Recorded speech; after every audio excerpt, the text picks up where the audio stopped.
नमस्कार दोस्तों, बहुत बहुत स्वागत है आप सभी का गवर्नमेंट एजुकेशन में। तो दोस्तों, इस वीडियो में हम देखने वाले हैं मध्य प्रदेश से संबंधित प्रश्न जो आपको एमसीक्यूज के फॉर्म में मिलेंगे। और आप जिस भी एग्ज़ाम की प्रिपरेशन कर रहे हैं, खासकर जो मध्य प्रदेश की, तो उनमें जो है वो आपको हेल्पफुल मिलने वाली है। तो चलिए हम स्टार्ट करते हैं। ये हमारा पहला सेट है और इसमें एमपीपीएससी, एसआई, पटवारी, कांस्टेबल किसी भी एग्ज़ाम की आप प्रिपरेशन कर रहे हो उसके लिए जो है वो आपको लाभदायक सिद्ध होंगे। तो चलिए हम स्टार्ट करते हैं, पहले क्वेश्चन की तरफ बढ़ते हैं। पहला क्वेश्चन है यहाँ पर कि मध्य प्रदेश के सबसे सबसे अधिक वर्षा जो है वो कहाँ पर होती है। मध्य प्रदेश में सबसे अधिक वर्षा कहाँ पर होती है। ऑप्शन है यहाँ पर शिवपुरी, गौहद, पचमढ़ी या गंज वासुदा। तो इसका आंसर दरअसल हो जाएगा हमारा सी ऑप्शन, गंज वासुदा, सॉरी पचमढ़ी।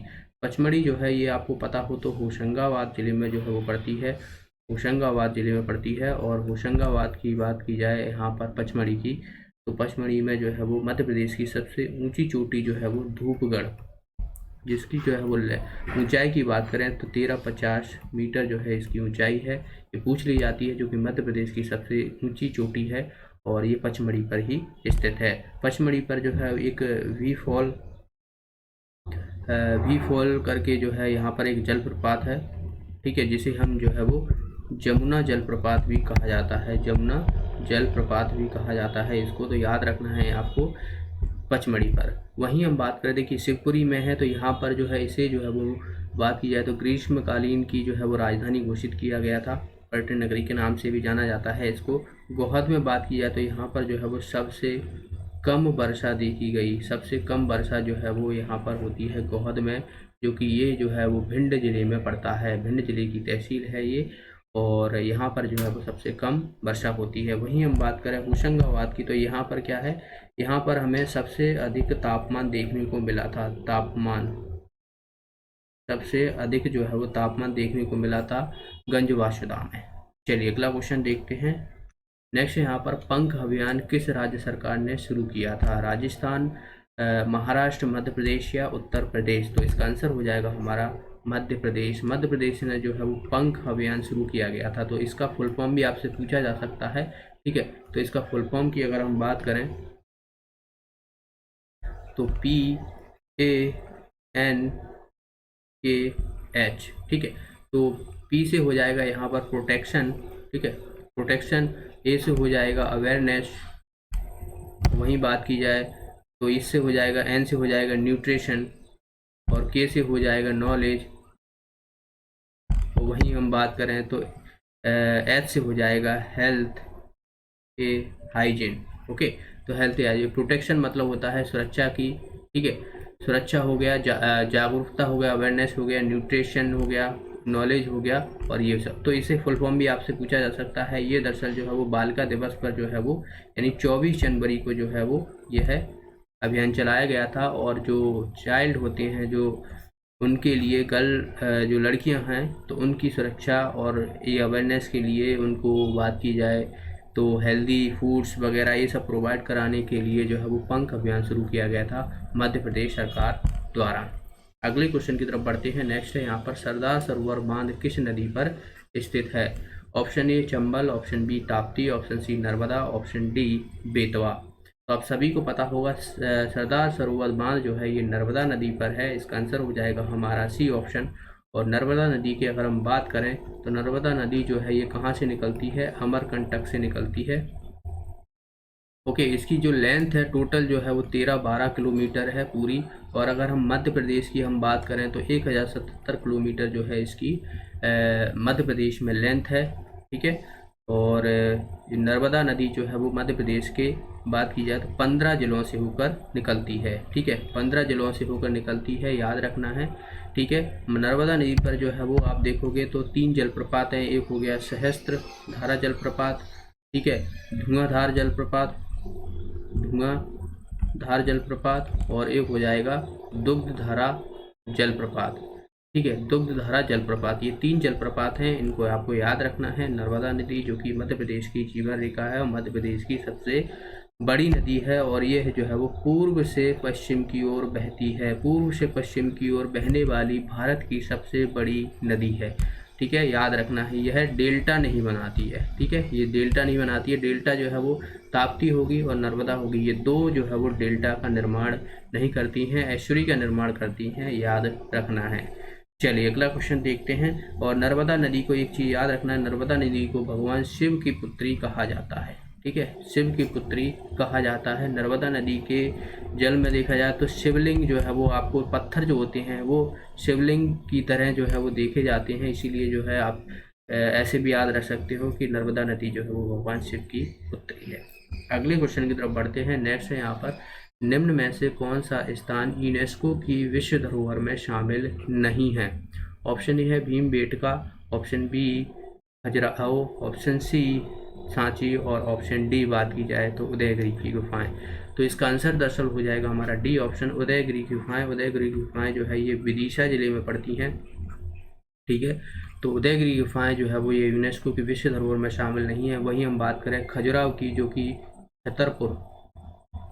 छतरपुर ज़िले में पड़ती है, और इसको 1986 में जो है वो यूनेस्को में शामिल किया गया था, यूनेस्को की विश्व धरोहर में शामिल किया गया था। वहीं हम बात करें सांची की, तो सांची जो है ये रायसेन ज़िले में पड़ती है, और बात की जाए तो इसको जो है वो 1989 में जो है वो यूनेस्को में शामिल किया गया था। और वहीं हम बात करें तो भीमबेटका, ये भी रायसेन ज़िले में पड़ती है, और इसको जो है वो 2003 में जो है इसको शामिल किया गया था यूनेस्को की विश्व धरोहर में। खजुराहो के जो मंदिर हैं इनका निर्माण जो है वो चंदेल शासकों द्वारा करवाया गया था। याद रखना है 950 से लेकर 1050 ईस्वी के बीच में जो है वो खजुराहो का निर्माण करवाया गया था। सांची के स्तूप जो है वो सम्राट अशोक के द्वारा जो है वो बात की जाए तो सम्राट अशोक के द्वारा जो है वो करवाया गया था। तो इसे भी आपको याद रखना है। सम्राट अशोक ने करीबन जो है वो 84,000 स्तूपों का निर्माण कराया था अलग अलग जगह, और सांची में भी करवाया गया था। चलिए अगला क्वेश्चन की तरफ बढ़ते हैं। भीमबेटका की अगर हम बात करें तो भीमबेटका पे आपको पता हो तो विश्व का सबसे फोसिल जो पाया गया है डेक्कन सोनिया। ठीक है, ये फोसिल जो है भीमबेटका पे पाया गया था, तो ये भी आपको याद रखना है करंट अफेयर्स की दृष्टि से। चलिए अगला क्वेश्चन की तरफ पढ़ते हैं। नेक्स्ट है यहाँ पर, मध्य प्रदेश की राजकीय मछली महाशीर को राजकीय मछली कब घोषित किया गया था? तो आप सभी को पता होगा कि मध्य प्रदेश की जो राजकीय मछली है दरअसल महाशीर मछली है, जिसे टोर करके जो है वो जाना जाता है। और ये ऑप्शन है यहाँ पर 2010, 2011, 2013 या 1981। तो अगर हम बात करें तो इसको जो है वो बात की जाए तो 2011 में जो है वो इसको दर्जा दिया गया था राजकीय, मध्य प्रदेश की राजकीय मछली के रूप में। ठीक है, याद रखना है। वहीं अगर हम बात करें जैसे कि राजकीय पक्षी हो गया, तो राजकीय पक्षी जो है वो पक्षी कौन है? दूधराज। ठीक है, इसको कब घोषित किया गया था? तो इसको जो है वो 1981 में जो है वो 1981 में जो है इसको राजकीय पक्षी घोषित किया गया था। खेल की अगर हम बात करें तो मलखम्ब है, मलखम्ब। ठीक है, मलखम्ब। तो मलखम्ब को जो है ये कब किया गया था? 2013 में जो है इसको किया गया था। और बात की जाए तो पुष्प की अगर हम बात करें तो पुष्प जो लिली है, लिली, इसको जो है वो 1981 में। वृक्ष हो गया, इसको भी 1981 में। ठीक है, राजकीय पशु हो गया जिसे हम बारहसिंगा बोलते हैं, बारहसिंगा। वृक्ष कौन सा है? बरगद है, बरगद। और पशु हो गया हमारा राजकीय, जो की बात की जाए बारहसिंगा है, तो इसको जो 1981 में इसको भी शामिल किया गया था।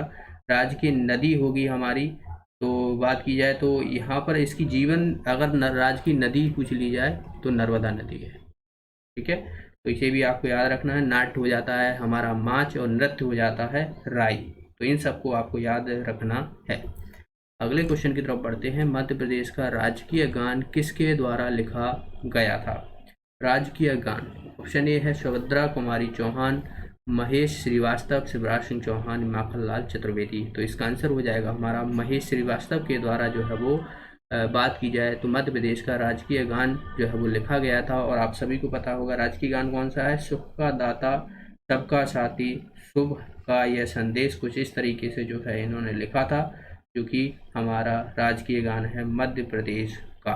सुमित्रा कुमारी चौहान की बात की जाए तो इन्होंने जो है वो झांसी की रानी के ऊपर लिखा था, खूब लड़ी मर्दानी थी वह झांसी वाली रानी थी। इस तरीके की आपने एक कविता पढ़ी होगी जब आप स्कूल में होंगे उस टाइम पे, ठीक है। तो उस समय जो है ये जो कविता जो है इनके सुभद्रा कुमारी चौहान के द्वारा ही लिखी गई थी। माखनलाल चतुर्वेदी आप सभी को पता होगा, पुष्प की अभिलाषा हो गई, तो ये सब जो है माखनलाल चतुर्वेदी के द्वारा लिखी गई थी और शिवराज सिंह चौहान ने कुछ नहीं, ठीक है। चलिए अगला क्वेश्चन देखते हैं। कर्क रेखा मध्य प्रदेश के कितने जिलों से होकर गुजरती है? 15, 14, 10 या 16? तो कर्क रेखा की अगर हम बात करें तो कर्क रेखा मध्य प्रदेश के जो है वो 15 जिलों से होकर गुजरती है। और कर्क रेखा आप सभी को पता होगा 23.5 डिग्री जो है वो यह झुकी हुई है, 23.5 डिग्री से जो है वो गुजरती है। मध्य प्रदेश से होकर गुजरती है, गुजरात से होकर गुजरती है, छत्तीसगढ़ हो गया, झारखंड हो गया, वेस्ट बंगाल हो गया, त्रिपुरा हो गया, मिजोरम हो गया। तो वैसे अगर देखा जाए तो बात की जाए तो 8 जिलों से होकर गुजरती है, ठीक है। 8 जिलों से होकर 8 राज्यों से होकर गुजरती है। 8 राज्यों से होकर गुजरती है, भारत के 8 राज्यों से होकर गुजरती है। तो इन्हें भी आपको याद रखना है, कितनी 23.5 डिग्री से जो है वो निकलती है। चलिए अगला क्वेश्चन देखते हैं। और आपसे एक क्वेश्चन और पूछ लिया जाता है कि कर्क रेखा जो है वो नर्मदा नदी के किस तरफ है, उत्तर की तरफ, पूरा या दक्षिण की तरफ? तो याद रखना है कर्क रेखा की अगर हम बात करें तो ये हमारा जो है वो मैप है। तो नर्मदा नदी मान लो यहाँ से निकलती है तो कर्क रेखा जो है वो इस तरीके से, यानी आप देखोगे ये कितना है, नॉर्थ साइड से जो है नर्मदा नदी के है। अगले क्वेश्चन की तरफ बढ़ते हैं, लेकिन ये एक बात याद रखना है, समांतर है नर्मदा नदी के और ताप्ती नदी के, दोनों के जो है वो ये समांतर है कर्क रेखा। अगले क्वेश्चन की तरफ बढ़ते हैं। नेक्स्ट है, स्वतंत्रता के पश्चात मध्य प्रदेश को कितने स्टेट में बांटा गया था? ऑप्शन ए है 3, option B 4, option C 5, option C 6। तो आप सभी को पता होगा स्वतंत्रता के पश्चात जो है वो मध्य प्रदेश को बात की जाए तो 3 स्टेटों में जो है वो बांटा गया था। और 3 स्टेट की अगर हम बात करें तो ए, बी और सी, इन तीनों में बांटा गया था। तो ए स्टेट में जो है वो आपको पता हो तो इसकी राजधानी जो थी वो नागपुर थी, ठीक है। बी स्टेट की अगर हम बात करें तो ग्वालियर तथा इंदौर थी, ग्वालियर तथा इंदौर थी। और वहीं अगर हम बात करें तो सी की अगर हम बात करें सी स्टेट की, तो सी जो है वो रीवा। और एक और था महाकौशल, जिसकी जो राजधानी थी वो बात की जाए तो जबलपुर, महाकौशल की जबलपुर थी, ठीक है। तो 3 स्टेटों में जो है ये बांटा गया था। तो याद रखना है, इसका आंसर हो जाएगा हमारा ए ऑप्शन।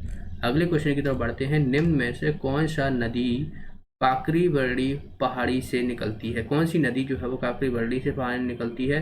तो काकरीबरड़ी की अगर हम बात करें, काकरीबरड़ी जो कि ये इंदौर में जो है वो पहाड़ी है और यहाँ से जो है वो क्षिप्रा नदी निकलती है। ओके, तो इसका आंसर क्या हो जाएगा हमारा? डी ऑप्शन हो जाएगा। तो क्षिप्रा नदी निकलती है। और बात की जाए तो क्षिप्रा नदी जो है वो मालवा की गंगा किसे कहा जाता है? मालवा की गंगा जो है वो क्षिप्रा नदी को कहा जाता है। और यहीं पर जो है वो कुंभ का मेला लगता है। कुंभ का मेला जो है वो कहाँ पे लगता है? उज्जैन में लगता है, ठीक है। और 12 साल का इनका जो है वो एक टाइम होता है, 12 साल बाद लगता है। 2016 में लगा था, अब जो है वो 12 साल यानी 2028 में जो है वो अब लगेगा। बात की जाए तो कुंभ का मेला उज्जैन में, जिसे हम सिंहस्थ के नाम से जाना जाता है। कुंभ के मेले को हम किससे जानते हैं? सिंहस्थ के नाम से जाना जाता है उज्जैन को, तो याद रखना है, ठीक है। इंदौर की बात करें तो देखिए एक जानापावा पहाड़ी है, तो वहाँ से जो है वो चंबल नदी निकलती है, तो इसे भी याद रखना है। नर्मदा नदी अमरकंटक से निकलती है। बेतवा नदी रायसेन के कुमर गांव से निकलती है, रायसेन के कुमर गांव से निकलती है, ठीक है। तो इसे भी आपको याद रखना है। क्षिप्रा नदी बाकी बात की जाए तो काकरीबरड़ी पहाड़ी से निकलती है। इंपॉर्टेंट है, ये किस में मिल जाती है? चंबल नदी में मिल जाती है, ठीक है। चंबल की सहायक नदी है क्षिप्रा नदी। अगले क्वेश्चन की तरफ बढ़ते हैं। नेक्स्ट यहाँ पर सहस्त्रधारा जलप्रपात किस नदी एवं किस स्थान पर है? ठीक है, तो आपको बताना है कि सहस्त्रधारा जलप्रपात जो है वो किस नदी पर है और किस स्थान पर। ऑप्शन ए है नर्मदा नदी जबलपुर। और बात की जाए तो बी ऑप्शन है बेतवा नदी मंदसौर। सी ऑप्शन है नर्मदा नदी और मंदसौर। और डी ऑप्शन है चंबल नदी इटावा। तो इसका आंसर क्या हो जाएगा हमारा? सहस्त्रधारा जलप्रपात जो है वो नर्मदा नदी पर है और ये मंदसौर में है। तो याद रखना है सहस्त्रधारा जलप्रपात। अगले क्वेश्चन की तरफ बढ़ते हैं। ओके, तो ये क्वेश्चन थे, 10 क्वेश्चन थे। ओके, तो आज की वीडियो में मैं इतना ही। वीडियो अच्छा लगा तो वीडियो को लाइक और शेयर जरूर करना। तो मिलते हैं अगली वीडियो में। Thanks for watching the video. Have a nice day.